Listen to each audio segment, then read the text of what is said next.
Hi, and welcome to CryptoBiography. I'm your host, Brandon Starr, and this is episode 227 of CryptoBiography, and is part 19 of Snake Magic. I hope you're enjoying the story, and I don't see any reason why not to just get going. Here we go. They traveled slowly and carefully for a number of days. Occasionally, Neidre recognized something from the early part of the wagon train travels, and that assured her and Heffred that they were still going in the right direction. Then, one evening when the sun was low enough that they were about to forego further exploration, Neidre recognized something. It was not from the one-time wagon train, but something she had seen a number of times. It was the steeple of the church in the town nearest the estate. Neidre had a hard time going to sleep that night, knowing that they were now very close. She also knew that once they could get a little closer and get her bearings, she would know exactly how to get to Caedmon's estate. In the morning, they carefully made their way towards the town, aware that the likelihood of meeting humans or their allies grew with every tail length. Soon, Neidre was sure. She pulled her Heffred and the others over into a sheltering strand of trees and whispered, "I know the way now. It wouldn't take more than half a day moving along the roads. We may see the estate by nightfall."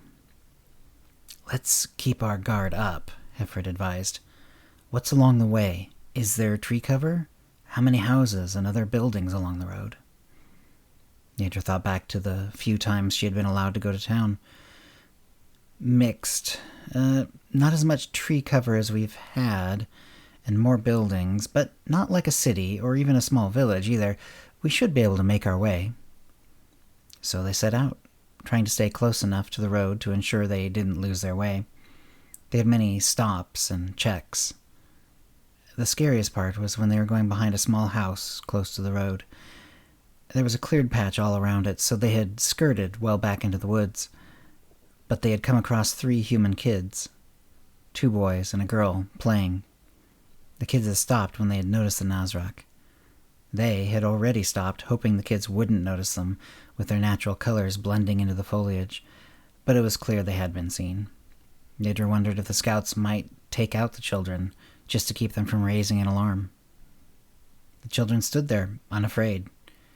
They're used to humans being powerful, Neidre thought. They don't understand that we could harm them. Neidre moved forward just slightly, enough to draw the children's attention, and the scouts. "Hi there," she said, smiling ingratiatingly, and making sure not to hold eye contact too long. Even with children, slaves never kept eye contact with humans for long. They would expect it. She used the word home carefully, knowing that slaves were expected to call their owner's estate that. "We're on our way back home, but it's a long way from here. We were hoping that some berries might grow in these woods. Is it too early for berries?" The older of the 2 boys spoke up. "Yes, much too early." "Okay, thanks," she said. "Well, so much for that idea. Goodbye." She moved away at what she hoped was a casual pace. She heard her fellow Nazrak move along behind her. She didn't hear the children as far as she could tell. She did not look back. That was almost an itch to turn her head and look. Eventually, she heard the children running around playing again, somewhat distantly, presumably still behind the house. Heffred caught up with her. "Well done," she said to Neidre in an undertone. "It could have been real trouble. Now, even if the kids mention several Nazrak in the woods to a parent, no one will care." That evening, Neidre caught her first sight of Caedmon's estate. They were coming at it more or less from the back, where there were many fields and orchards between them and the manse. This left them with a choice. They couldn't approach the house during the day. But if Neidre went in now, it would be after a long and stressful day, and she would not be at her best. "We can't wait another day here," Heffred said. "The odds are too great that someone would spot us, even if we backed away from the estate and looked for the deepest thicket." "Let's split the difference," Neidre said, thinking back to her days at the kitchen. "They work until late, particularly if there's a special evening meal. Often Martha and I were among the very last working. With me gone, I doubt that situation has changed for her. Let us find a safer spot, and I will sleep for a while. Wake me up about 2 hours after dark. and I'll make my way in." "You still want to do this alone?" Hefford said. Neidre had said as much during their preparations, but Hefford clearly wanted to be closer. "Please come up with me to the closest orchard trees to the house," Neidre said. "Then wait there. You'll be close enough if I yell. If I'm in trouble, I'll cry, 'Hey!' 3 times. "We'll have all of us but a lookout take a nap then," Hefford advised. "When we're watching out for you, the lookout can nap while we stay ready." They did so. They crept to the last of the trees before the manse and its outbuildings. The sun had gone down, but Neidre saw that there was still a bit of light coming from around the corner where the kitchen door would be.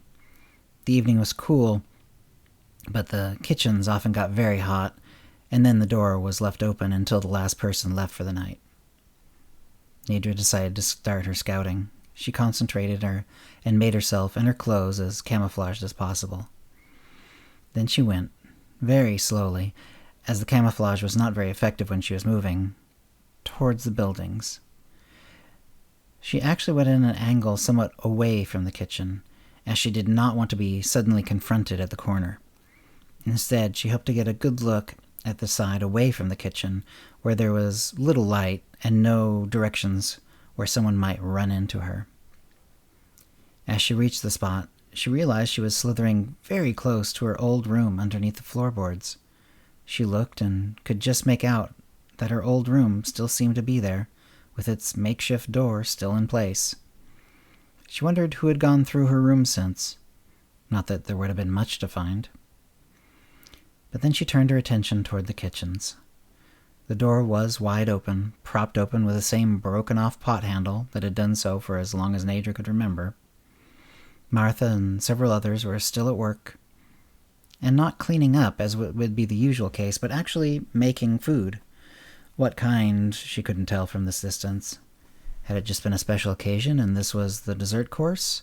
Or had someone with clout ordered a late meal?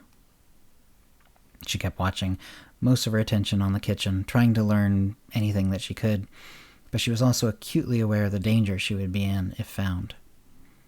After a while, a door opened on the back of the manse. 2 human figures, cloaked and hooded, marched across the yard, straight toward the kitchen door. They were not in danger of bumping into Neidre. As they got closer, one of their hoods slid back a little, and Neidre saw that it was Garrick. The other will be Thorn, then, she thought. It won't be Caedmon. They're on an errand, and he's too important to do chores, and they're dressed alike. They stopped a little before they became visible to the workers in the kitchen. Garrick turned away from Neidre and towards Thorn. He seemed to be continuing a conversation. "No, we're very close. Caedmon as much as told us. He's just about got it." Thorn, whose voice confirmed Neidre's suspicions, replied, "Yes, but he's been saying that since just after you got back with the orbs." "This is different." "How?" "He's found a way to tap the energy in them much better than our usual way." "Again, how?" "He hasn't done it in front of me or anything." "Fine. Let's get dinner back to him. Maybe we'll learn tonight." Garrick turned and marched into the kitchen with Thorn at his heels. There was a flurry of activity inside the kitchen as soon as they entered. It was painfully obvious to Neidre from her years there that the late meal had been ordered very late, and with no chance for real preparation. They were hurriedly finishing whatever they could finish to give to the apprentices and hopefully escape punishment. The 2 humans left a couple of minutes later, baskets of food swinging, and they hustled back to the manse. Neither of them had even come close to spotting Neidre. Neidre looked to the top level of the manse, where she had been brought before Caedmon. There was a small amount of light coming from his laboratory window. The apprentices went inside, and with the door shut, there was no more sound audible to her other than the cleanup work now being done in the kitchen. Though a small meal, the actions being taken by the kitchen staff told Neidre that they had probably barely started the cleanup from the main evening meal when the orders had come. That would have meant that some of the cleaning had happened, then it would have been put aside, and then the kitchen made even dirtier getting the extra food. So, she had time before Martha went into her little room. Like Neidre, Martha had a small room that wasn't really a part of any main building.